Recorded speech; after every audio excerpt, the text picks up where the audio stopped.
ইরানের ক্ষেপণাস্ত্র হামলায় নেতানিয়াহুর পরিণতি ঘিরে অনিশ্চয়তা। তেল আবিবে ইসরায়েলি প্রধানমন্ত্রী বেঞ্জামিন নেতানিয়াহুর কার্যালয় এবং হাইফা বন্দরে ইসরায়েলের নিরাপত্তা ও সামরিক বাহিনীর কার্যালয়ে ক্ষেপণাস্ত্র হামলা চালিয়েছে ইরানের বিপ্লবী গার্ড বাহিনী আইআরজিসি। এই হামলায় নেতানিয়াহুর ভাগ্যে কী ঘটেছে তা অনিশ্চয়তায় ঘেরা বলে ইরানের রাষ্ট্রায়ত্ত সংবাদ মাধ্যমের খবরে জানানো হয়েছে। বিপ্লবী গার্ডবাহিনীর বিবৃতির বরাদ্দ দিয়ে ইরানি বার্তা সংস্থা ফার্স নিউজ এজেন্সি বলেছে, ইহুদিবাদী শাসকগোষ্ঠীর অপরাধী প্রধানমন্ত্রীর কার্যালয় এবং তাদের বিমানবাহিনীর প্রধান কার্যালয়কে লক্ষ্যবস্তু করা হয়েছে।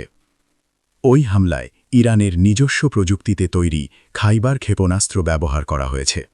এতে ইসরায়েলি প্রধানমন্ত্রীর ভাগ্যে কী ঘটেছে তা নিয়ে অনিশ্চয়তা তৈরি হয়েছে।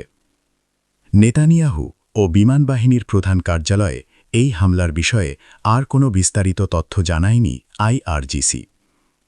ফরাসি বার্তা সংস্থা এএফপির সাংবাদিকরা বলেছেন, সোমবার জেরুজালেমের আকাশে একের পর এক নতুন বিস্ফোরণের শব্দ শোনা গেছে। এর আগে ইসরায়েলি সামরিক বাহিনী ইরান থেকে ছোড়া নতুন ক্ষেপণাস্ত্র শনাক্ত করা হয়েছে বলে জানায়। এক বিবৃতিতে ইসরায়েলি সামরিক বাহিনী বলেছে, কিছুক্ষণ আগে ইসরায়েলের প্রতিরক্ষা বাহিনী আইডিএফ ইসরায়েলি ভূখণ্ডের দিকে ইরান থেকে ছোড়া ক্ষেপণাস্ত্র শনাক্ত করেছে। হুমকি মোকাবিলায় প্রতিরক্ষা ব্যবস্থাগুলো সক্রিয় রয়েছে।